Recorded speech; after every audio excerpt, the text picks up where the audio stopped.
नमस्कार। मारो सालों को ये शब्द किसी गली के गुंडे के नहीं बल्कि खुद को कथावाचक कहलाने वाले अनिरुद्धाचार्य के हैं। जी हाँ, जो मंच से प्रवचन नहीं प्रलाप करता है, धर्म का चोला पहनकर धर्म का धंधा बनाकर कोबरा सांप की तरह जहर उगल रहा है। क्या अब कथावाचक का मतलब गालीबाज हो गया है?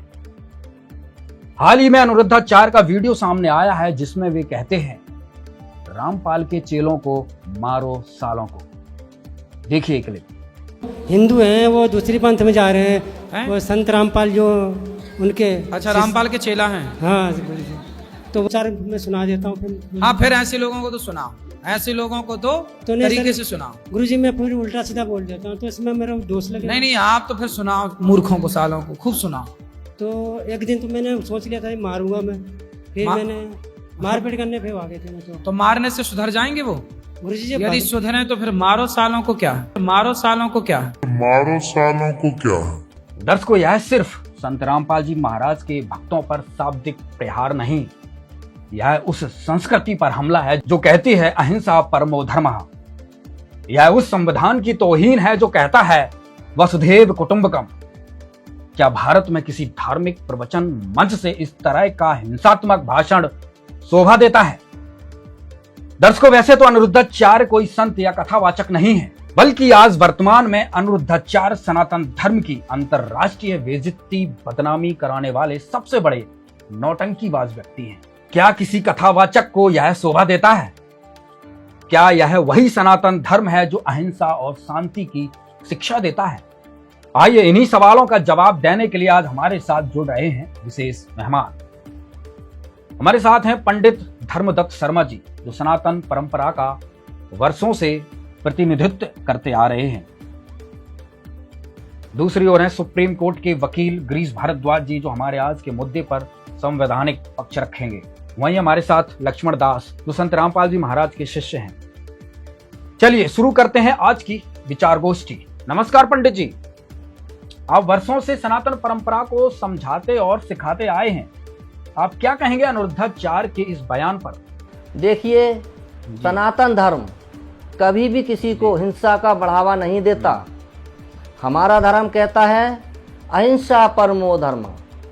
संस्कृति में ऐसे है, ऐसी बाणी बोलिए मन का आपा खोए, औरन को शीतल करे आपो शीतल होए। ये अमृत वचन देती है। मुझे कहने में आज जरा भी संकोच नहीं, क्योंकि कुछ कथावाचक सनातन धर्म की गरिमा को ठेस पहुंचा रहे हैं। अनिरुद्धाचार्य जैसे कह रहे हैं रामपाल के चेलों को मारो सालों को। क्या ये बात उनको उस मंच से कहनी शोभा देती है? इस प्रकार की वो भाषा प्रयोग कर रहे हैं। इसी मंच से कभी ज्ञान की गंगा बहती थी, सुंदर कथाएं होती थीं, आज उसी मंच से गाली और अपशब्द हो रहा है। कुछ कथावाचक उसी मंच से अपशब्द और गालियां और हिंसा भड़काने का काम कर रहे हैं। धर्म किसी की निजी जागीर नहीं। अगर किसी से मतभेद है तो शास्त्रों के अनुसार ज्ञान चर्चा करें, प्रश्न करें, लेकिन अभद्रता तो सनातन धर्म का पतन है। मैं एक सनातनी होने के नाते स्पष्ट करना चाहता हूँ कि अनिरुद्धाचार्य जी का व्यवहार निंदनीय ही नहीं बल्कि धर्मद्रोह के बराबर है। उन्हें कभी भी उस मंच से किसी को भी गाली नहीं देने का अधिकार है। कहाँ लिखा है कि हम उस मंच से गाली देंगे? अरे भगवान राम की कथा कहने के मन से आप गाली का प्रयोग कर रहे हैं। हमें तो ये बात पसंद नहीं है। हो सकता है हमारे जो भाई हैं, जो हमारी जनता है, उनको ही पसंद नहीं हो। दर्शकों ध्यान दीजिए, यह वही भारत है जहां सर्वधर्म समभाव की बात की जाती है। सवाल यह है कि क्या कोई कथावाचक मंच से हिंसा भड़का सकता है? नमस्कार गिरीश जी, क्या एक पब्लिक स्पीकर को इस प्रकार के भड़काऊ बयान देने की छूट है? देखिए अभिषेक जी, पहले तो मैं आपको बताना चाहूँगा कि अनिरुद्धाचार्य जो कि इस समय एक गुरु और संत के पद पर बैठे हुए हैं, ऐसे पद पर बैठे हुए व्यक्ति को बहुत ही सोच समझकर मंच पर कोई बात बोलनी चाहिए। और जिस तरीके का बयान ये अनिरुद्धाचार्य ने दिया है वो बिल्कुल ही शर्मनाक है, जो बताता है कि उनके अंदर कितना ज्ञान है और कितने वो परिपक्व हुए हैं। क्योंकि इस तरीके बयान से ये जो संत अनिरुद्धाचार्य ने जो बोला है, इस तरीके के बयान से ये साफ जाहिर होता है कि उनके अंदर ज्ञान की कमी है। अगर इस तरीके से कोई संत बयान देता है और गाली के साथ संबोधित करता है तो इससे आपको पता लग जाएगा कि वो संत है या नहीं है। और अनिरुद्धाचार्य ने अपने प्रोग्राम में जो संत रामपाल जी महाराज जी के शिष्यों के लिए जो टिप्पणी की है वो बहुत ही शर्मनाक है। शर्मनाक तो है ही। भारतीय न्याय संहिता धारा 195, 297 और 350 के तहत ये दंडनीय अपराध भी है। संत रामपाल जी महाराज जी के शिष्य बहुत ही शांति प्रिय हैं और उनका कोई भी मतलब इस तरीके का आज तक कोई भी ऐसा एक्ट नहीं देखा गया जिससे ये कहा जा सके कि वो समाज में कोई भी समाज विरोधी काम कर रहे हैं या कोई भी धर्म विरोधी काम कर रहे हैं। और संत जहाँ तक कि अनिरुद्धाचार्य ने जो ये बोला है कि संत रामपाल जी महाराज जी के शिष्यों को मारने के लिए और पीटने के लिए, भाले तलवार उठाने के लिए, तो ये बहुत ही शर्मनाक है। और इससे पता लगता है कि अनिरुद्धाचार्य कितने परिपक्व हुए हैं। एक संत और एक कथावाचक, मैं तो कथावाचक ही कहूँगा, एक कथावाचक को इस तरीके के बयान जो है मंच से नहीं देने चाहिए। इसके बहुत खतरनाक परिणाम जो है हो सकते हैं। देखिए अभिषेक जी, भारतीय न्याय संहिता के अंतर्गत जिस तरीके के बयान इन्होंने अनिरुद्धाचार्य ने दिए हैं ये एक कानूनी अपराध है। ये दो गुटों के बीच में दुश्मनी पैदा करवाना और किसी की धार्मिक भावनाओं को ठेस पहुंचाना, क्योंकि जिस तरीके के शब्दों का प्रयोग हुआ है ये पक्का है कि संत रामपाल जी महाराज जी के शिष्यों के जो धार्मिक भावनाएं उनको बहुत ठेस पहुंची है कि उनके गुरुजियों के बारे में और उनके बारे में इस तरीके का बयान दिया है। और साथ ही समाज में एक सांप्रदायिकता फैलाने का, झगड़े करवाने का इन्होंने काम किया है अनिरुद्धाचार्य जी ने। तो ये बहुत ही शर्मनाक है। जी, अगला सवाल लक्ष्मण जी आपसे है। आप संत रामपाल जी महाराज के शिष्य हैं और अनिरुद्धाचार्य के द्वारा आपके ऊपर जो ये टिप्पणी हुई है, आपकी क्या प्रतिक्रिया है इस विषय में? नमस्कार अभिषेक। अनिरुद्धाचार्य जी ने जो कहा है तो मैं तो यही कहना चाहूंगा कि हमें जो मारने आए हैं हम उनको ज्ञान देंगे, ज्ञान की बात करेंगे। संत रामपाल जी महाराज कहते हैं कि क्रोध से नहीं ज्ञान से जवाब दो बेटा। और हमारे पास शास्त्र प्रमाण है, तर्क है, सद्भक्ति है। अनिरुद्धाचार्य जी को लगता है कि हम गलत हैं तो आप खुले मंच पर संवाद कीजिए हमारे से। गाली, धमकी, हिंसा किसी संत को शोभा नहीं देता है। लेकिन हम कमजोर भी नहीं है, हमारी रक्षा पूर्ण परमात्मा करेगा। और कबीर साहिब जी की वाणी है, आवत गारी एक है, उल्टत होय अनेक, कहे कबीर न उल्टियो रहे एक की एक। तो हम कबीर साहिब जी की इस सिद्धांत पे और जो हमारे सदगुरुदेव जी हमें शिक्षा और ज्ञान देते हैं उस आधार पर चलते हैं। और किसी भी प्रकार से उनको लगता है कि हम ज्ञान में गलत है तो आप आइए और हमारे से बात कीजिए, संवाद कीजिए। लक्ष्मण जी, अनिरुद्धाचार्य का ये बयान दर्शा रहा है कि उनको संत रामपाल जी महाराज के भक्तों से डर है। ये डर और भय किस बात का हो सकता है? ये बिल्कुल सही है। उनको भय इसी बात का है कि संत रामपाल जी महाराज जितनी भी बात करते हैं वो शास्त्रों से प्रमाण देखकर बात करते हैं, बताते हैं। और जितने भी आज कथावाचक है, धर्मगुरु है, उन्होंने अपने खुले मन से कुछ भी बोल दिया। लेकिन आज समाज इतना एजुकेटेड है, आज वही शिष्य उन्हीं धर्मगुरुओं से सवाल करने लग गए हैं, सवाल पूछने लग गए हैं और आज उनके पास जवाब नहीं है। तो उनको यही भय सता रहा है कि कहीं हमारी पोल न खुल जाए। अब हम आते हैं गिरीश जी। गिरीश जी, मैं जानना चाहता हूं जो अनिरुद्धाचार्य ने संत रामपाल जी महाराज के भक्तों को लेकर जो जहर उगला है उसके विरुद्ध क्या कार्रवाई की गई है और क्या कार्रवाई की जा रही है? बिल्कुल अभिषेक जी, जिस तरीके के बयान अनिरुद्धाचार्य जी ने अपने प्रोग्राम में बोले हैं, हमने करावल नगर थाने में इसकी कंप्लेंट दी है, बाकायदा हमारे पास में उसकी डीडी एंट्री आ गई है। अब हम इसमें कानूनी कार्रवाई आगे बढ़ाएंगे, कोर्ट में भी एक कंप्लेंट फाइल करेंगे, क्योंकि इस तरीके के बयान को बिल्कुल भी बर्दाश्त नहीं किया जा सकता। ये समाज में हिंसा बढ़ाने और समाज को दो गुटों में बांटने का, बल्कि अनिरुद्धाचार्य के जो बयान है ना, उससे साफ साफ मतलब झलक पैदा होती है कि ये सनातनियों को भी बांट रहे हैं। एक तरफ ये ठेका लेते हैं कि ये सनातन धर्म के प्रचारक हैं, सनातन धर्म को बढ़ा रहे हैं, दूसरी तरफ ये सनातन धर्म इस तरीके के बयान से सनातन धर्म को बांट रहे हैं। अगर आप वास्तविकता में देखेंगे तो संत रामपाल जी महाराज जी का जो ज्ञान है वो सनातनी ज्ञान है और वो सनातन धर्म को प्रमोट कर रहा है। और अगर ये उन्हीं के शिष्यों को मारने की बात करेंगे, गाली का संबोधन करेंगे, तो कहीं ना कहीं ये समाज को बांट रहे हैं और सनातन को बांट रहे हैं। ये सनातन धर्म को प्रमोट नहीं कर रहे, ये सनातन धर्म को बांट रहे हैं और समाज में ये कहीं ना कहीं मिसगाइड कर रहे हैं लोगों को, ताकि संत रामपाल जी महाराज जी और उनके शिष्यों के ज्ञान के मतलब संत रामपाल जी महाराज जी के ज्ञान और उनके शिष्यों के बारे में कोई ना सोचे, उनसे ना बोले। तो ये कहीं ना कहीं डिस्क्रिमिनेशन जो पैदा कर रहे हैं, ये इनके ज्ञान को और इनके डर को साफ दिखाता है कि इन्हें किस तरीके से डर है संत रामपाल जी के महाराज जी के ज्ञान से, उनके शिष्यों से। क्योंकि उनके शिष्यों का आज तक आपने देखा होगा, उनके शिष्यों ने कभी कोई हिंसा नहीं की, समाज में हमेशा परोपकार के काम किए हैं। संत रामपाल जी महाराज जी का जो ज्ञान है वो हमेशा परोपकारी ज्ञान रहा है। संत रामपाल जी महाराज जी ने गरीबों के घर पे राशन पहुंचाना, सत्संग आदि कराना, शास्त्रों का प्रमाण दे के ज्ञान बताना, सत्य भक्ति बताना और उस भक्ति से लाखों करोड़ों लोगों को लाभ देना।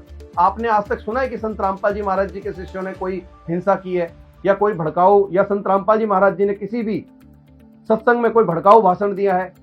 देखिए अभिषेक जी, मैं आपको एक बात और बताना चाहूंगा।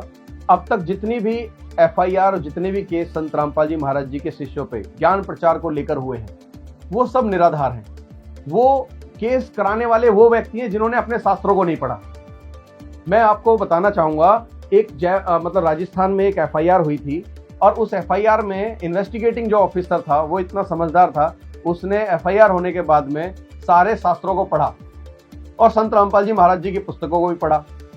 आप विश्वास नहीं करेंगे, उस इन्वेस्टिगेटिंग ऑफिसर ने प्रेशर होने के बावजूद भी सच्चाई लिखी। उसमें सच्चाई लिखकर यह बताया कि मैंने संत रामपाल जी महाराज जी के सारी बुकों को पढ़ा है और अपने शास्त्रों को पढ़ा है, और उसमें कुछ भी ऐसा नहीं लिखा जो धार्मिक भावनाओं को ठेस पहुंचाता हो या किसी धर्म का विरोध करता हो। वो तो उल्टा शास्त्रों का समर्थन करता है। जो संत रामपाल जी महाराज जी का ज्ञान है वो शास्त्रों का समर्थन करता है और उनके बताए हुए ज्ञान के द्वारा ऐसा कहीं भी प्रतीत नहीं होता कि वो हिंदू विरोधी है। तो इस तरीके की अगर आप देखेंगे, इन्वेस्टिगेटिंग ऑफिसर एक समझदार व्यक्ति है, वो सारे केसों को उसने जो है डिटेल में जांचा है और वो अपने इस तरीके से बयान दे रहा है। देखिए अभिषेक जी, मैं ये भी कहना चाहूँगा कि जो अनिरुद्धाचार्य जी ने अपने प्रोग्राम में बोला है उसके लिए उन्हें अपने शब्दों को वापस लेना चाहिए, माफ़ी मांगनी चाहिए संत रामपाल जी महाराज जी के शिष्यों से, जो कि मतलब जो उनकी भावनाओं को ठेस ना पहुंचे। और एक कथावाचक का ये कर्तव्य भी है कि वो इस तरीके के वर्डों को ना बोले, अगर बोले हैं तो उसको वर्डों को वापस ले और क्षमा मांगे। लक्ष्मण जी, मेरा अगला सवाल आपसे है, जो ये अनिरुद्धाचार्य जैसे कथावाचक हैं, इनकी कथाओं से क्या समाज में परिवर्तन हो रहा है? क्या कहेंगे आप? जी अभिषेक, ये जो अनिरुद्धाचार्य है ये काहे के कथावाचक है? इनको किसने अधिकार दिया ये कथा करने का, भागवत कथा करने का अधिकार किसने दिया इनको? अब मैं आपको Shrimad Bhagwat Mahapuran 26 number volume Gita press Gorakhpur से ये छपा हुआ है और जय दयाल गोविंद का इनके राइटर है। मैं इसी में से आपको प्रमाण करके दिखाऊंगा कि भागवत का करने का अधिकार किसको होता है। तो एक समय की बात है, राजा परीक्षित जंगल में जाते हैं शिकार करने। हरिणों के पीछे दौड़ते दौड़ते उनको भूख प्यास लगती है और फिर एक ऋषि के कुटिया में जाते हैं। वो ऋषि बहुत ही ध्यान में थे तो उन्होंने वहाँ भूख प्यास के लिए गए, लेकिन वो समाधि में थे तो उनका ध्यान नहीं गया। तो वहाँ से राजा परीक्षित क्रोधित होकर गुस्सा होकर वहाँ से चले जाते हैं। लेकिन राजा परीक्षित ने क्या किया कि एक मरा हुआ सांप था, वो मरा हुआ सांप उस ऋषि के गले में डाल दिया और जैसे ही ऋषि के पुत्र ने देखा ये, तो उसने बहुत ही अपमान महसूस किया अपने पिताजी का और राजा परीक्षित को श्राप दे दिया कि आज से 7वें दिन आपको तक्षक सर्प डसेगा और मौत होगी। यह सुनकर राजा परीक्षित बहुत भयभीत हुए। वो अपनी राजधानी में आ जाते हैं वहां पे और बहुत चिंतन मनन करते हैं और ऐसे करते करते वो गंगा के तट पर आ जाते हैं। वहां पे वो अपने ध्यान में बैठ जाते हैं, भगवान को याद करते हैं। तो वहां पे बहुत से ऋषि महर्षि वहां आते हैं और मैं आपको यहाँ पे ये बताना चाहूंगा कि वहां पे ऋषि महर्षि कौन आते हैं, जिसमें आपको नाम बताता हूं भी आपको। वहां पे अत्रि, वशिष्ठ, च्यवन, सर्दमान, अरिष्टनेमि, भृंगु, अंगिरा, पराशर, विश्वामित्र, परशुराम, उत्तत्य, इंद्र प्रमदः, इदम वहा, मेघातिथि, देवल, आष्टिसेन, भारद्वाज, गौतम, पिपलाद, मैत्रेय, औरव, कवस, अगस्त्य, भगवान व्यास, नारद और इनके अतिरिक्त और भी कई श्रेष्ठ देवर्षि, ब्रह्म ऋषि और अनुनादि राजर्षियों का सुभागन हुआ। अब आप ये देखें कि वेद व्यास जी ने भागवत लिखी, लेकिन पूरी पृथ्वी पे किसी को भी भागवत करने का अधिकार नहीं था। तो यहाँ पे ये सारे ऋषि आए, लेकिन इनमें से किसी को अधिकार नहीं था। तो भगवान विष्णु ने स्वर्ग से सुखदेव ऋषि जी को भेजा कथा करने के लिए। क्यों? कि 7वें दिन रिजल्ट आना था। तो किसी की हिम्मत नहीं भागवत करने की और किसी के पास अधिकार नहीं। तो सुखदेव जी वहां आते हैं और जैसे सुखदेव जी आते हैं, ये जितने भी ऋषि महर्षि बैठे हैं ये सारे खड़े हो जाते हैं और सुखदेव जी को वहां आसन देते हैं। सुखदेव जी वहां बैठते हैं और सुखदेव जी फिर वहां पे कथा करते हैं और 7 दिन की कथा होते ही तक्षक सर्प उनको डस लेता है और राजा परीक्षित शरीर छोड़ देते हैं। तो मैं अभी से आपको ये प्रमाण दिखाया है श्रीमद् भगवत महापुराण से। किसी को अधिकार नहीं था भागवत करने का।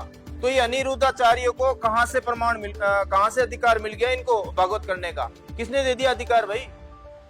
तो ये शास्त्र तो मानते ही नहीं है ना, ये मनमुखी हो गए, मनमुखी साधनाएं करते हैं और शिष्यों से करवाते हैं। तो ये झूठे गुरु खुद भी नरक में जाएंगे और शिष्यों को भी नरक में डालेंगे। ये सारी फौज इकट्ठी हो रखी है झूठों की। तो ये हो रहा है। तो ये कोई अधिकारी नहीं है, कथावाचक नहीं है ये, और जनता अब इनको जूते मारेगी और इनको ये भागना पड़ेगा यहाँ से। ये ज्यादा चलने वाले नहीं है। जी अभिषेक।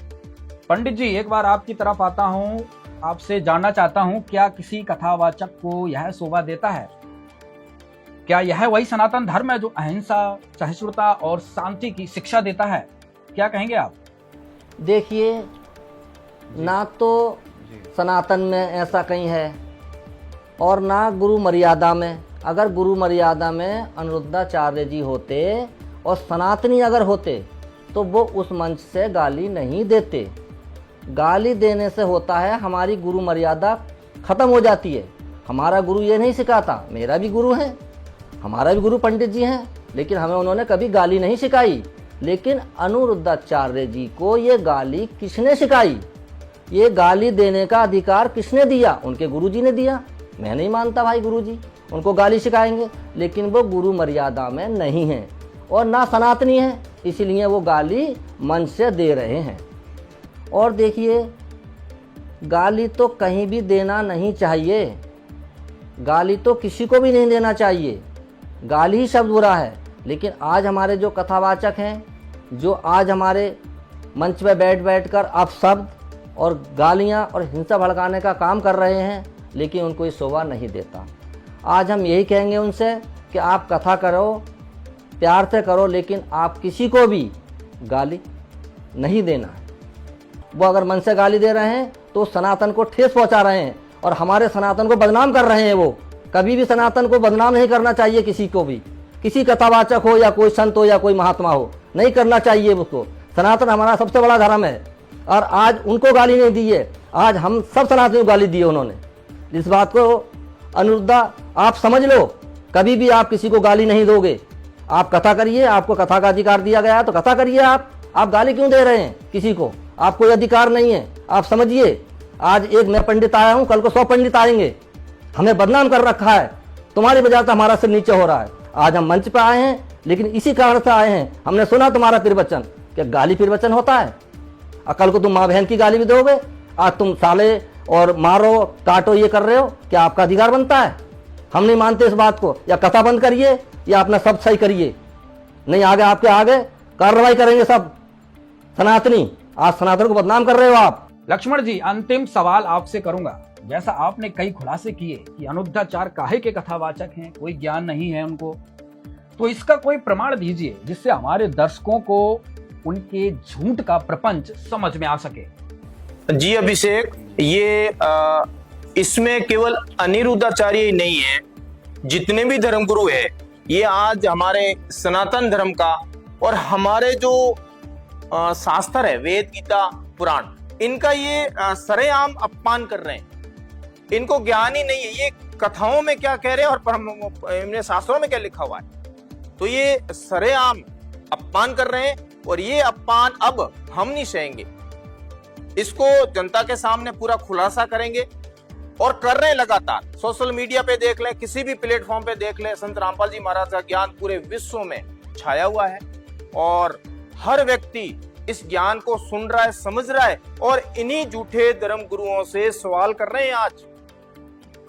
और कितनी क्लिपें दिखा दें जो इनसे सवाल करने में लगे हुए हैं। जो आदमी भगवान श्री कृष्ण के चिंतन में, भगवान राम के चिंतन में लगा है, जो भगवान के लिए रो रहा है, समझ लेना कि वही तत्वदर्शी संत है। सुना अभिषेक, इन्होंने कहा कि जो भगवान के प्रेम में रो रहा है, आंसू आ रहे हैं, वही तत्वदर्शी संत हैं। और इन्होंने हाथ ऊपर करके कहा कि वही तत्वदर्शी संत है। और उधर से अभी से क्या होता है, ग्राउंड से बजती है ताली और उसी से ये अपने आप को मान लेते हैं कि मैंने जो कहा है वो सही है। लेकिन मैं आपको यहाँ बताना चाहूंगा कि आज पूरे विश्व में एक संत ने सभी धर्मगुरुओं को हिला के रख दिया है और वो है संत रामपाल जी महाराज। अब ये जो तत्वदर्शी संत की बात कर रहे हैं, तो ये जो हमारी भगवत गीता है, अच्छे से सभी वाकिफ हैं और भगवत गीता पे सभी सनातनियों का, सभी हिंदुओं का विश्वास है। गीता का वो नित्य पाठ भी करते हैं, उसको मानते भी हैं। तो ये जो श्रीमद् भगवत गीता है और ये 17 नंबर वॉल्यूम है अभिषेक, और इसके राइटर है जय दयाल गोविंद का और ये गीता प्रेस गोरखपुर से छपी हुई है। अब कोई ये नहीं कह सकता है कि ये तो संत रामपाल जी महाराज ने छापी है, तो ये तो भाई हमने तो छापी नहीं है, ये तो गीता प्रेस गोरखपुर से छपी हुई है। और इसमें क्या कहा गया है, गीता अध्याय 15 श्लोक 1 क्या कह रहा है हमारा। पहले तो इसमें गीता अध्याय 4 के 34 में कहा है कि भाई तत्वदर्शी संत की खोज करो। कि गीता अध्याय 4 श्लोक 34 में कहा है कि उस तत्वज्ञान यानी पूर्ण परमात्मा के वास्तविक ज्ञान व समाधान को जानने वाले संतों से उस ज्ञान को समझ, उनको भलीभांति दंडवत प्रणाम करने से, उनकी सेवा करने से और कपट छोड़कर सरलता पूर्वक प्रश्न करने से वे पूर्ण ब्रह्म को तत्व से जानने वाले अर्थात तत्वदर्शी ज्ञानी महात्मा तुझे उस तत्वज्ञान का उपदेश करेंगे। इससे स्पष्ट है कि गीता जी में वह तत्वज्ञान नहीं है, अन्यथा गीता ज्ञानदाता तत्वदर्शी संत की शरण में जाने को नहीं कहता। क्या बताया है कि ये एक संसार रूपी उल्टा लटका हुआ वृक्ष समझो, पूरा विश्व सब ब्रह्मांडों समेत, और जिसकी ऊपर को जड़ है, नीचे को तीनों गुण रूपी शाखा है। श्रीमद् भगवत गीता अध्याय नंबर 15 के श्लोक नंबर 1 से लेकर 4 में ये स्पष्ट किया है, इस उल्टे लटके हुए संसार रूपी वृक्ष की जानकारी दी है। अब आपको ये उल्टा लटका हुआ संसार रूपी वृक्ष दिखाते हैं, फिर आसानी से जो दास सब सदग्रंथों से रूबरू करने जा रहा है, आपको आसानी से समझ जाएंगे। देखिएगा, ये समझो एक संसार रूपी वृक्ष है पूरा।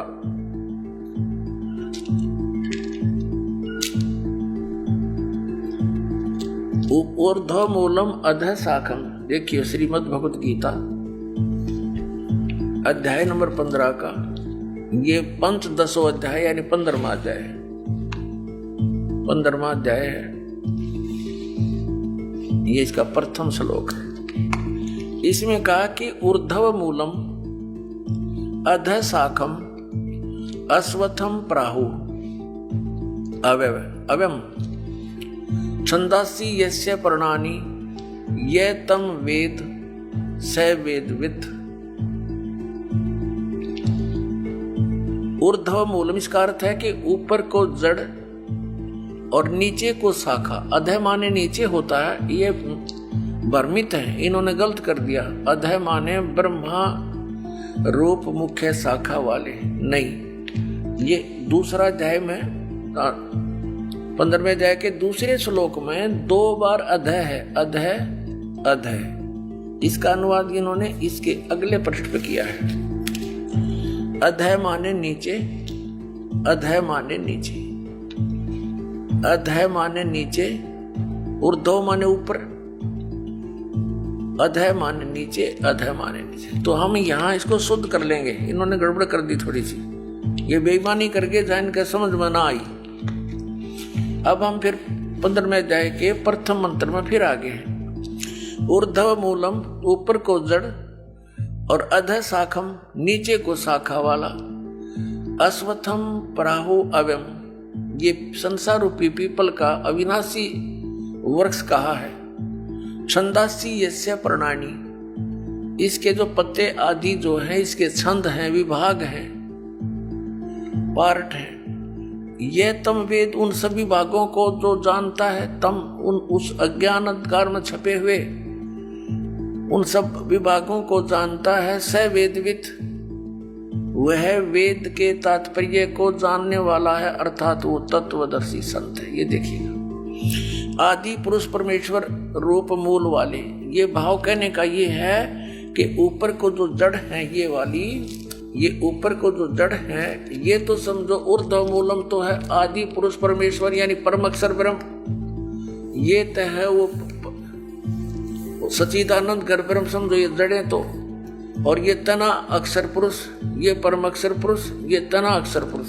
ये देखिएगा, ये पूर्ण ब्रह्म कहो, परमेश्वर कहो, परम अक्षर ब्रह्म कहो या सच्चिदानंद घन ब्रह्म कहो, ये जड़ें हैं। जैसे ये जड़, ओनली जड़, और फिर इसके बाहर जो जमीन से बाहर दिखाई देता है इसको पेड़ बोलते हैं। गीता ज्ञान दाता ने केवल इतना ही कहा कि ऊर्ध्व मूलम ऊपर को जड़ और नीचे को शाखा वाला, ये संसार रूपी पीपल का वृक्ष कहा है। और जो संत इसके सभी छंद यानी विभागों को जानता है, स वेदवित वो तत्वदर्शी संत है। परमेश्वर कबीर जी ने 600 वर्ष पहले आकर कहा था, तत्वदर्शी संत की भूमिका बताई थी अपने सच्चिदानंद घन ब्रह्म की वाणी में, अपने मुख कमल से बोलकर। वो ऐसी ही लीला करता है, वेद भी प्रमाण देते हैं। 600 वर्ष पहले लगभग परमात्मा ने बताया था कि अक्षर पुरुष एक पेड़ है जो जमीन से बाहर दिखाई देता, उसको वृक्ष बोलते। अक्षर पुरुष एक वृक्ष है और सरपुरुष वा की डार जिसको निरंजन भी कहा, ज्योति निरंजन। और तीनों देवा रजगुण ब्रह्मा सतगुण विष्णु तम गुण शिव जी, तीनों देवा शाखा हैं और पात रूप संसार। अब गीता ज्ञानदाता कहता है कि जो इस संसार रूपी वृक्ष के जो ऊपर को जड़ नीचे को शाखा वाला उल्टा लटका संसार रूपी वृक्ष है, जो इसके सभी छंद यानी सभी विभागों को बता देगा, वो तत्वदर्शी संत है, वो वेद के तात्पर्य को जानने वाला है। अब देखिएगा, परमात्मा ने 600 वर्ष पहले बता दिया था कि अक्षर पुरुष एक पेड़ है, ज्योति निरंजन यानी सरपुरुष वा की डार और तीनों देवा शाखा है, ये पात रूप संसार। अब देखो, परमात्मा ने बताया कबीर अक्षर पुरुष एक पेड़ है, निरंजन वा की डार, इसको सरपुरुष भी कहते हैं ज्योति निरंजन को। और तीनों देवा रजगुण ब्रह्मा सतगुण विष्णु तमगुण शिव जी रूपी शाखा है, ये पात रूप संसार।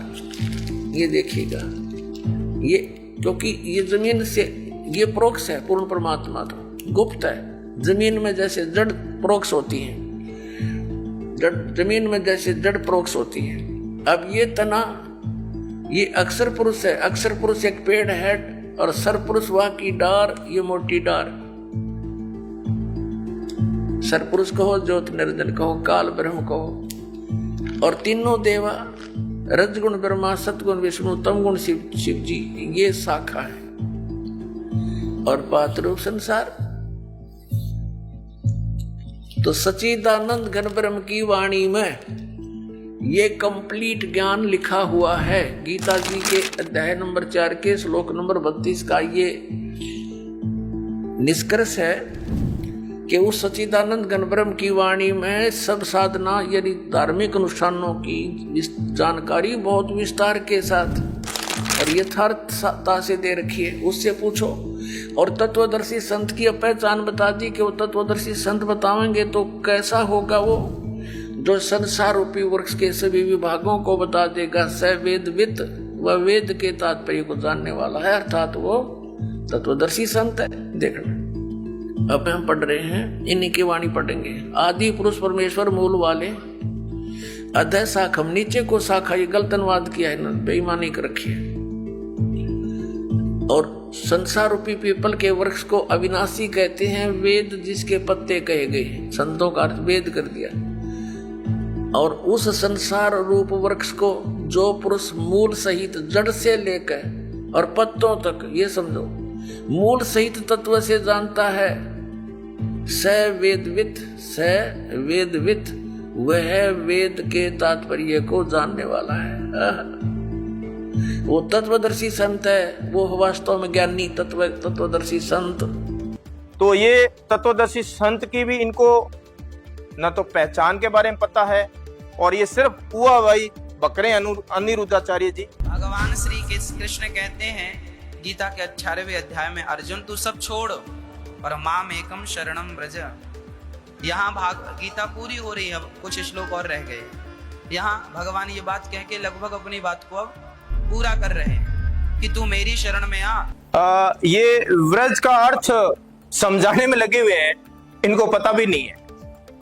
मेरे सदगुरुदेव जी ने कितनी बार व्रज शब्द का अर्थ क्लियर किया है। और केवल ये अनिरुद्धाचार्य नहीं है, इसमें जितने भी ये धर्मगुरु हैं और जिन्होंने ये गीता लिखी, अनुवाद किया है, अपनी अपनी गीताएं लिखी है, उसको भी हमारे गुरु जी ने उनकी गीताएं दिखाई है और उनका ज्ञान का भंडाफोड़ किया है। तो मैं आपको यहाँ पे दिखाता हूँ गीता से ही, श्रीमद् भगवत गीता, वही 17 नंबर वॉल्यूम, जयदयाल गोविंद का, गीता का 18 अध्याय का 65वां श्लोक क्या कह रहा है।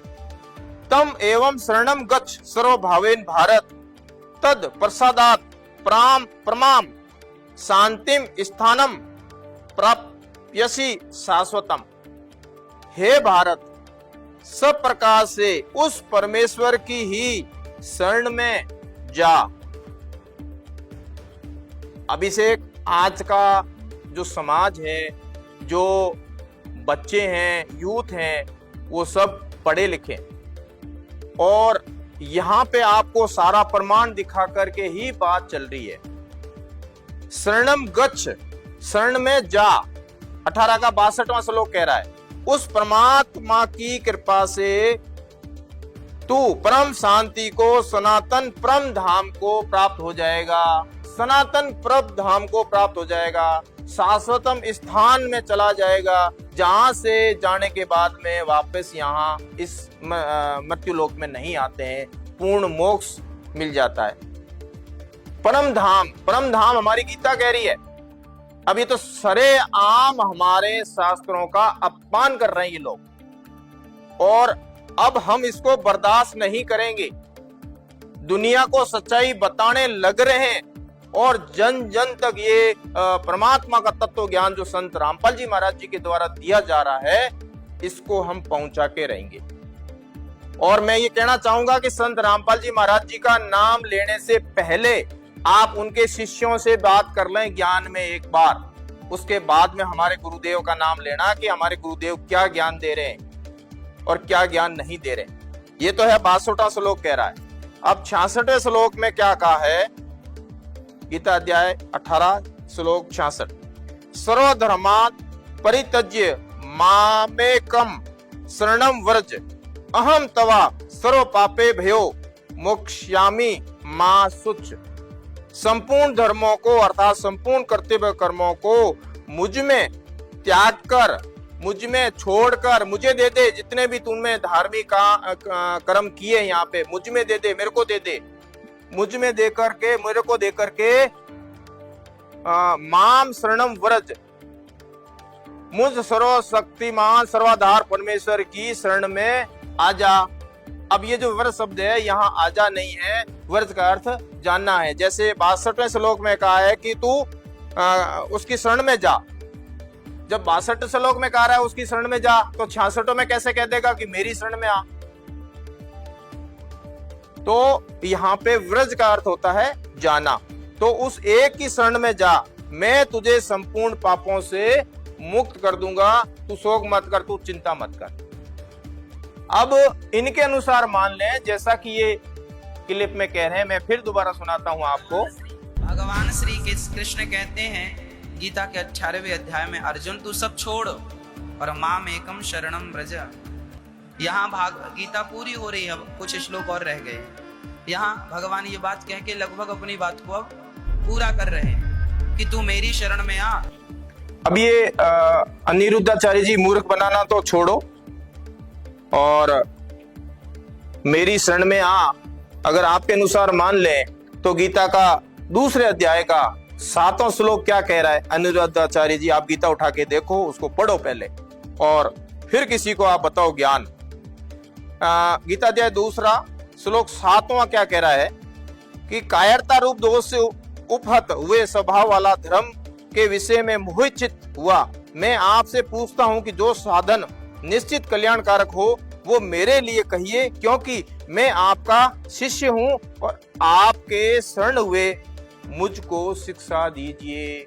आपके शरण हुए, वो तो पहले से ही शरण में था अनिरुद्धाचार्य जी। गीता अध्याय 2 श्लोक 7वां कह रहा है, वो तो पहले से ही शरण में था।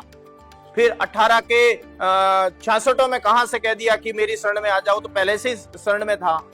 दर्शकों, गीता अध्याय 18 श्लोक 66 में गीता ज्ञानदाता इसलिए अपने से अन्य परमेश्वर की शरण में जाने को कह रहा है, क्योंकि इस सृष्टि को बनाने वाला अविनाशी परमात्मा तो गीता ज्ञानदाता से अन्य है, जिसकी शरण में गीता ज्ञानदाता स्वयं है, जिसके विषय में गीता अध्याय 15 श्लोक 4 में गीता ज्ञानदाता कहता है, उसके पश्चात उस परम पदरूप परमेश्वर को भली भांति खोजना चाहिए, जिसमें गए हुए पुरुष फिर लौटकर संसार में नहीं आते और जिस परमेश्वर से इस पुरातन संसार वृक्ष की प्रवृत्ति विस्तार को प्राप्त हुई है, उसी आदि पुरुष नारायण के मैं शरण हूं। तथा गीता अध्याय 15 श्लोक 16 में कहा है कि इस लोक में 2 पुरुष प्रसिद्ध हैं, क्षर पुरुष यानी गीता ज्ञानदाता ब्रह्म तथा अक्षर पुरुष यानी परब्रह्म। ये दोनों प्रभु तथा इनके अंतर्गत सर्व प्राणी नाशवान हैं। आत्मा तो सबकी अमर है। फिर गीता अध्याय 15 श्लोक 17 में कहा है कि उत्तम पुरुष अर्थात पुरुषोत्तम। तो गीता अध्याय 15 श्लोक 16 में वर्णित क्षर पुरुष यानी गीता ज्ञानदाता, ब्रह्म तथा अक्षर पुरुष यानी परब्रह्म से कोई अन्य ही है, जिसे परमात्मा कहा गया है, जो तीनों लोकों में प्रवेश करके सबका धारण पोषण करता है, वह वास्तव में अविनाशी है, जिसके विषय में गीता ज्ञानदाता ने गीता अध्याय 8 श्लोक 20 से 22 में भी विवरण दिया है। इसलिए इसने गीता अध्याय 18 श्लोक 63 में कहा है कि इस प्रकार गोपनीय से अति गोपनीय ज्ञान मैंने तुझसे कह दिया। इस रहस्य युक्त ज्ञान को पूर्णतया भलीभांति विचार कर जैसे चाहता है वैसे ही कर। फिर अगले ही श्लोक 64 में कहा है कि संपूर्ण गोपनीयों से अति गोपनीय मेरे परम रहस्य युक्त हितकारक वचन तुझे फिर कहूंगा, इसे सुन। यह पूर्ण ब्रह्म मेरा पक्का निश्चित इष्ट देव अर्थात पूज्य देव है, जिसकी शरण में गीता ज्ञान दाता स्वयं भी है। यही वजह है कि गीता अध्याय 18 श्लोक 66 में गीता ज्ञानदाता ने कहा है कि मेरी संपूर्ण पूजाओं को मुझ में त्याग कर तू केवल एक उस अद्वितीय अर्थात पूर्ण परमात्मा की शरण में जा। मैं तुझे संपूर्ण पापों से छुड़वा दूंगा, तू शोक मत कर। तो यहाँ पे ये बिल्कुल झूठे साबित हो रहे हैं इन अपने शास्त्रों से, जहां पे हमने आपको ये प्रमाण दिखाया है। तो ये बिल्कुल हमारे धर्म शास्त्रों का अपमान कर रहे हैं। और यही नहीं, इनके साथ जितने भी धर्म गुरु हैं वो सभी यही कर रहे हैं और सही ज्ञान दे रहे हैं हमारे गुरुजी तत्वदर्शी संत रामपाल जी महाराज जी। सभी अनुवादकर्ताओं ने भट्ठा बैठा रखा है। सभी ने कहा कि वर्ज माने आजा, आना, जबकि वर्ज माने जाना होता है। पहले इस शब्द कोश से क्लियर करते हैं। अब देखिएगा, संस्कृत हिंदी कोश वामन शिवराम आप्टे द्वारा इसका संग्रह किया गया है और यह है मोतीलाल बनारसी दास पब्लिशर्स प्राइवेट लिमिटेड, दिल्ली से प्रकाशित है। इसके 993 पृष्ठ है। वर्ज माने जाना, चलना, प्रगति करना, विदा होना, ये सारा है, निर्वासित होना। वर्ज माने जाना, आना नहीं होता। गो माने जाना है तो उसका अर्थ आना हो ही नहीं सकता। एक सीधी सी बात है। इंग्लिश वर्ड है गो, उसका अर्थ होता जाना, उसका अर्थ कम नहीं हो सकता। अगर कोई कम करता है तो उसने कोई ज्ञान नहीं। वर्ज माने जाना है तो उसका आना जिसने किया है उनको कति ज्ञान नहीं, उन्हें अनर्थ कर दिया। तो आपने देखा कि शब्दकोश में तो व्रज का अर्थ जाना ही है। अब देखते हैं हिंदू धर्म गुरुओं द्वारा अन्य अनुवादित गीता का ये श्लोक। अभी आप देख रहे हैं स्वामी ज्ञानानंद द्वारा अनुवादित गीता। अभी आप देख रहे हैं स्वामी राम सुखदास द्वारा अनुवादित गीता। अभी आप देख रहे हैं आसाराम बापू द्वारा अनुवादित गीता। अभी आप देख रहे हैं सुधांशु जी महाराज द्वारा अनुवादित गीता। अभी आप देख रहे हैं भक्ति वेदांत स्वामी प्रभुपाद द्वारा अनुवादित गीता। दर्शकों, कमाल की बात है, भक्ति वेदांत स्वामी प्रभुपाद इस्कॉन वालों ने संस्कृत के शब्दों का अर्थ करते हुए व्रज का मतलब जाना ही किया है। ये देखिए, इससे एक बात ये भी प्रमाणित होती है कि संत रामपाल जी महाराज व्रज का मतलब जाना जो बताते हैं वो बिल्कुल सही है, जो कि संस्कृत हिंदी शब्दकोश के अनुसार ठीक है। लेकिन हैरानी की बात यह है कि अध्यात्म ज्ञान की कमी के कारण स्वामी प्रभुपाद जी ने भी भावार्थ करते समय व्रज का अर्थ आना कर दिया, क्योंकि इनको भी भगवान श्री कृष्ण से ऊपर जो भगवान है उसका ज्ञान नहीं है, इसलिए व्रज का अर्थ भावार्थ करते समय आना कर दिया। ये आपने देखी 5 सुप्रसिद्ध धर्म गुरुओं द्वारा अनुवादित गीता, जिसमें सभी ने व्रज का अर्थ आना किया हुआ है, जो कि शब्दकोश से मिलान नहीं करता, जिससे स्पष्ट होता है कि गीता का ज्ञान किसी को नहीं है। अब देखते हैं संत रामपाल जी महाराज द्वारा अनुवादित गीता। अभी आप देख रहे हैं संत रामपाल जी महाराज द्वारा अनुवादित गीता। दर्शकों, गीता अध्याय 18 के श्लोक 66 का सही अनुवाद संत रामपाल जी महाराज द्वारा किया गया है। दर्शकों, ये देखकर हो सकता है किसी को ये बात हजम नहीं हो रही हो कि हमारे गुरुजन गलत अनुवाद कैसे कर सकते हैं, तो आपकी संतुष्टि के लिए इस व्रज शब्द की पुष्टि कुछ और प्रमाणों से करते हैं। क्या व्रज का अर्थ अन्य सदक ग्रंथों में जाना ही है या आना है? ये देखिए प्रमाण, विष्णु पुराण, शिव पुराण, वाल्मीकि रामायण से 3 अलग अलग धर्म ग्रंथों से प्रमाण देख रहे हैं। यहाँ पर व्रज शब्द संस्कृत में है, साथ ही हिंदी अनुवाद किया गया है जिसमें साफ शब्दों में व्रज का अर्थ जाना ही किया है। इससे पूर्ण रूप से सिद्ध हो गया कि गीता ज्ञान देने वाला किसी अन्य प्रभु अर्थात श्री कृष्ण जी से बड़े भगवान की शरण में जाने को कह रहा है, और वह बड़ा भगवान कोई और नहीं बल्कि कबीर जी हैं। तो आपके मन में आएगा कि कबीर जी कहां से भगवान हो गए, वे तो एक कवि थे। हम आपको बता दें, कबीर जी अलग से कहीं से नहीं आए, बल्कि जब राम, कृष्ण, ब्रह्मा, विष्णु, शिव, दुर्गा, ब्रह्म पर ब्रह्म की उत्पत्ति भी नहीं हुई थी, उस समय भी कबीर परमेश्वर विद्यमान थे, जिनका प्रमाण वेदों तथा गीता में भी मिलता है।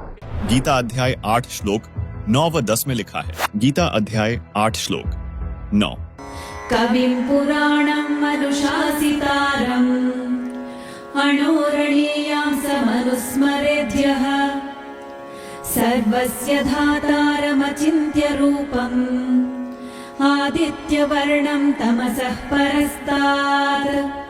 कबीरदेव अर्थात कबीर परमेश्वर जो कवि रूप में प्रसिद्ध होता है, वह अनादि, सबके नियंता सूक्ष्म से भी अति सूक्ष्म, सबके धारण पोषण करने वाला अचिंत्य स्वरूप सूर्य के सदृश नित्य प्रकाशमान है, जो साधक उस अज्ञान रूप अंधकार से अति परे सच्चिदानंद घन परमेश्वर का सुमरण करता है। गीता अध्याय 8 श्लोक 10। प्रयाणकाले मनसाचलेन भक्त्या युक्तो योगबलेन चैव भ्रुवोर्मध्ये प्राणमावेश्य सम्यक् सतं परं पुरुषमुपैति दिव्यम्। वह भक्तियुक्त साधक अंतकाल में नाम के जाप की भक्ति के प्रभाव से भ्रिकुटी के मध्य में प्राण को अच्छी प्रकार स्थापित करके फिर निश्चल मन से अज्ञात दिव्य रूप परम भगवान को ही प्राप्त होता है। ऋग्वेद मंडल 9 सूक्त 96 मंत्र 17, जिसमें लिखा है, शिशुम जज्ञानम हरयतम मृजंति शुंभंति वहिन मरुतः गणेन कविर गीर भी काव्यना कविर संत सोमह पवित्राम अत्यति रेभन। अनुवाद, पूर्ण परमात्मा मनुष्य के विलक्षण बच्चे के रूप में जानबूझकर प्रकट होता है तथा अपने तत्वज्ञान को उस समय निर्मलता के साथ उच्चारण करता है। प्रभु प्राप्ति की लगी विरह अग्नि वाले भक्त समूह के लिए कविताओं द्वारा कवित्व से अत्यधिक निर्मलता के साथ कविर वाणी अर्थात कबीर वाणी द्वारा ऊंचे स्वर से संबोधन करके बोलता हुआ वर्णन करता वह अमर पुरुष अर्थात सत्पुरुष ही संत अर्थात ऋषि रूप में स्वयं कबीरदेव ही होता है। परंतु उस परमात्मा को न पहचान कर कवि कहने लग जाते हैं, परंतु वह पूर्ण परमात्मा ही होता है। उसका वास्तविक नाम कबीरदेव है।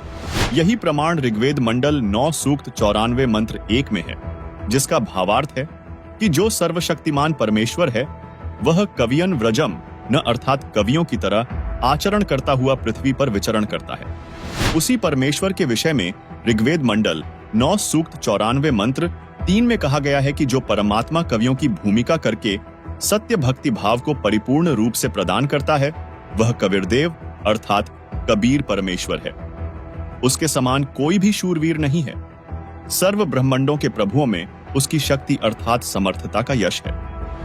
वही आगे ऋग्वेद मंडल 9 सूक्त 96 मंत्र 18 में कहा है, ऋषिमणा या ऋषिकृत स्वर्षाः सहस्त्राणी था पदवीह कविनाम तृतीयम धाम महिषः सिषा संत सोमः विराजमानु राजतिष्ठो।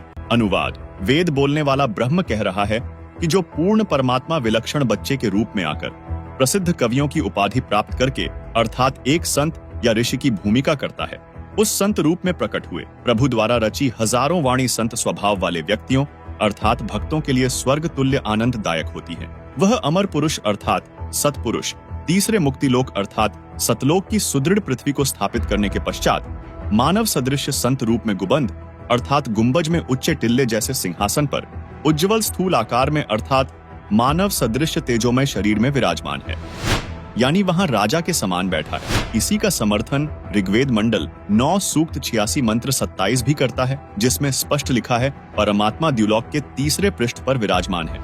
वहीं ऋग्वेद मंडल 9 सूक्त 54 मंत्र 3 में भी स्पष्ट है कि वह अमर परमेश्वर सूर्य के समान सर्व को पवित्र करता हुआ सर्व ब्रह्मांडों के ऊर्ध्व अर्थात ऊपर बैठा है, तथा ऋग्वेद मंडल 9 सूक्त 82 मंत्र 1 में स्पष्ट है कि परमात्मा राजा के समान दर्शनीय है।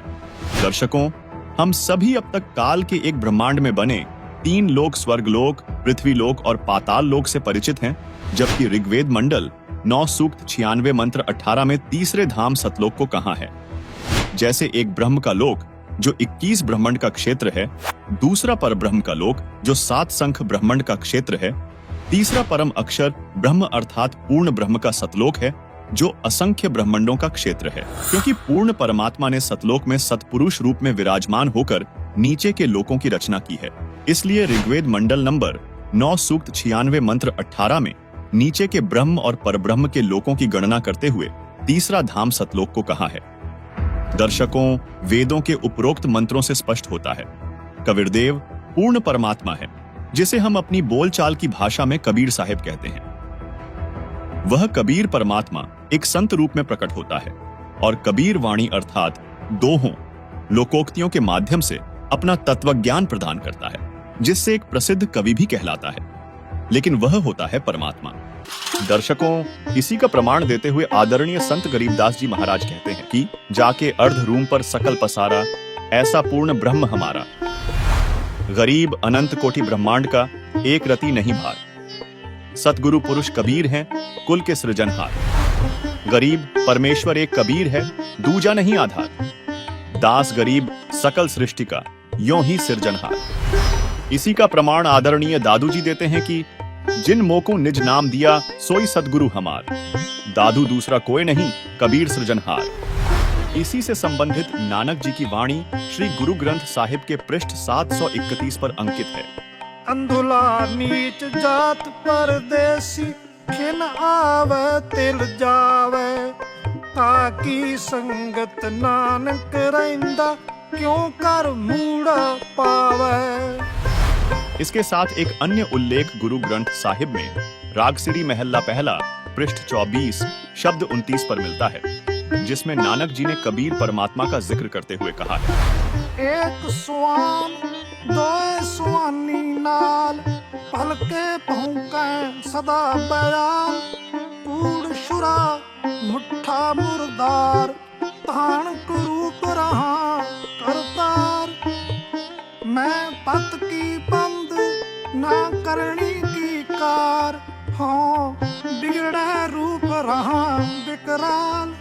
तेरा एक नाम तारे संसार, मैं एहा आस एहो आधार। रहा मुख निंदा आखा दिन रात, पर कर जो ही नीच सनात। काम क्रोध तन वसै चंडाल, तान कुरूप रहा करतार। हाही सुरत मुलुकी वेश, हों ठगवाड़ा ठगी देश। खरा सियाणा बहुता पार, तान कुरूप रहा करतार। मैं कीता ना जाता हराम खोर, हाँ क्या मोह देसा दुष्ट चोर। नानक नीच कहे विचार, तान करूप रहा करतार।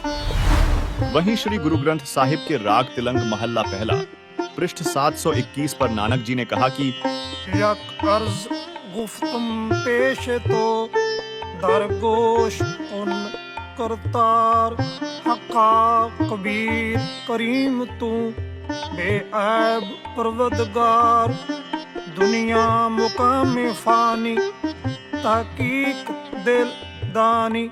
मम सर मुए अजराइल गिरफ्ता, दिल हेच नादानी। रहा जान पिसर पदर बिरादरा, कस नेस दस्तंगीर। आखिर व्यफ्तम कस नदार्द, चूं शवद तकबीर। शब रोज भश्तम दर हवा, कर देम बदी ख्याल।